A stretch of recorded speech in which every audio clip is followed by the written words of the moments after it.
नमस्कार, ABTV news देख रहे हैं आप और मैं आपके साथ रितेश कुशवाहा। इस समय आपको बता दें सेक्टर 12 मिलन वाटिका में मौजूद है। नवनियुक्त प्रदेश अध्यक्ष नायब सैनी जो है यहाँ पर पहुँचे थे और हमारे साथ आप देख सकते हैं पूर्व सैनिक अगर प्रकोष्ठ के जो हैं हमारे साथ सतेंद्र दुग्गल जी हैं, जितेंद्र राणा जी हैं। आज मुलाकात की है, क्या बातचीत की है, बातचीत करेंगे। राणा जी, लगातार अगर बात करूं पूर्व सैनिकों की मांग को उठाते रहते हैं, प्रशासन तक, सरकार तक अपनी बात पहुंचाने का काम करते हैं। आज नायब सैनी प्रदेश अध्यक्ष से मिले हैं, क्या कहेंगे?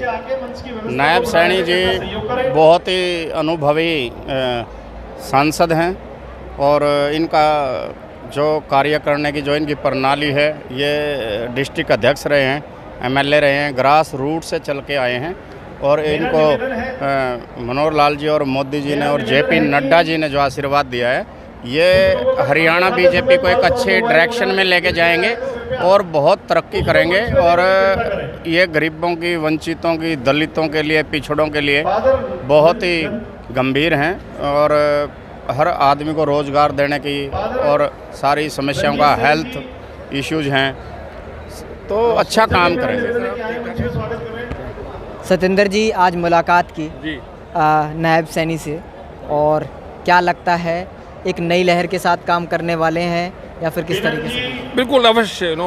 पर्पस यही है कि भारतीय जनता पार्टी की सरकार जो है वो 2024 मई में भी बने, माननीय प्रधानमंत्री जी के नेतृत्व में। उसी तरीके से हरियाणा प्रदेश में भी माननीय मुख्यमंत्री मनोहर लाल खट्टर जी के भी अगुवाई में फिर से परचम लहराएं और सरकार बने।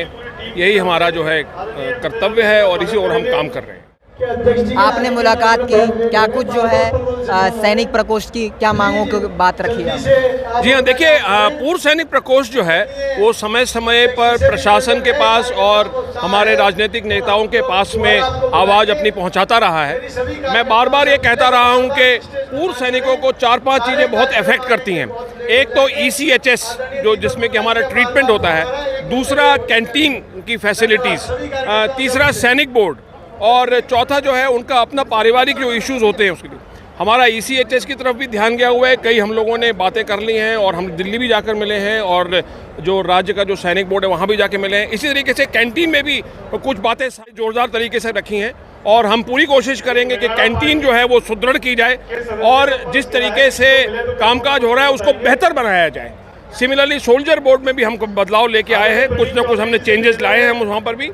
और वॉर मेमोरियल का काम शुरू और हमारी पूरी कोशिश है कि सैनिकों के कल्याण के लिए सारी योजनाएं जो हैं वो सही तरीके से इम्प्लीमेंट हों। इससे ट्रिब्यूनल में, सिविल कोर्ट्स में, क्रिमिनल केसेस में, थानों में, जहां भी हो सकता है हम पुरजोर तरीके से उनकी आवाज़ उठाते हैं और शहीदों को पूरा सम्मान देते हैं, सम्मान देने की कोशिश करते हैं। और जो किसी तरीके से पूर्व सैनिकों को बरगलाते हैं, हम उनको भी धीरे धीरे नोटिस कर रहे हैं और हम उनको प्रशासन में उनकी नज़र में उनको।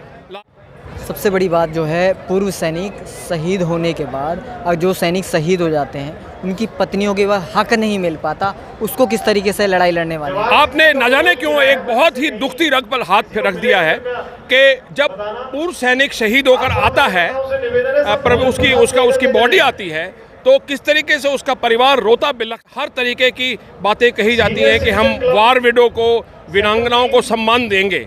लेकिन और सरकार पुरजोर कोशिश करती है, लेकिन कुछ लोग कि उनका हक नहीं लेने देते। हमने मैटर टेकअप कर रखा है और हम कोर्ट भी जा रहे हैं और हम देखेंगे कि कुछ लोग जो पूर्व सैनिकों की बरगलाते हैं या उनके साथ में अन्याय करते हैं, मैं तो अत्याचार कहूँगा, करते हैं, उनको उस प्रशासन की और राजनेताओं की नॉलेज में लाया जाएगा और किसी भी तरीके से डरा नहीं जाएगा।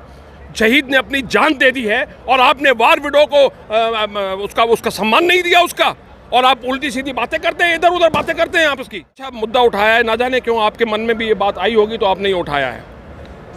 देखिए, साफ तौर पर कह दिया है कि जो भी पूर्व सैनिकों की बात होगी, चाहे वर्तमान सैनिकों की बात होगी, चाहे शहीद सैनिकों की बात होगी, उनकी परिवार के हित तक की बात जो होगी वो कहीं ना कहीं पूर्व सैनिक सतेंद्र दुग्गल जो है वो कहीं ना कहीं अपनी संस्था के माध्यम से और सरकार तक, प्रशासन तक उनकी बात कहीं ना कहीं पहुंचाने का काम करेंगे। बाकी हमारे चैनल के माध्यम से आप जुड़ के सतेंद्र दुग्गल साहब से मिल सकते हैं, उनसे बातचीत कर सकते हैं। जो भी सैनिक जो है उनके साथ कोई घटना हो रही है, उनकी विधवाएं मिल सकते हैं। परिवार के लोग मिल सकते हैं। बाकी इनका नंबर भी हम दे देंगे। ऐसी तमाम खबरों से आगे जुड़ेंगे। बहुत बहुत धन्यवाद।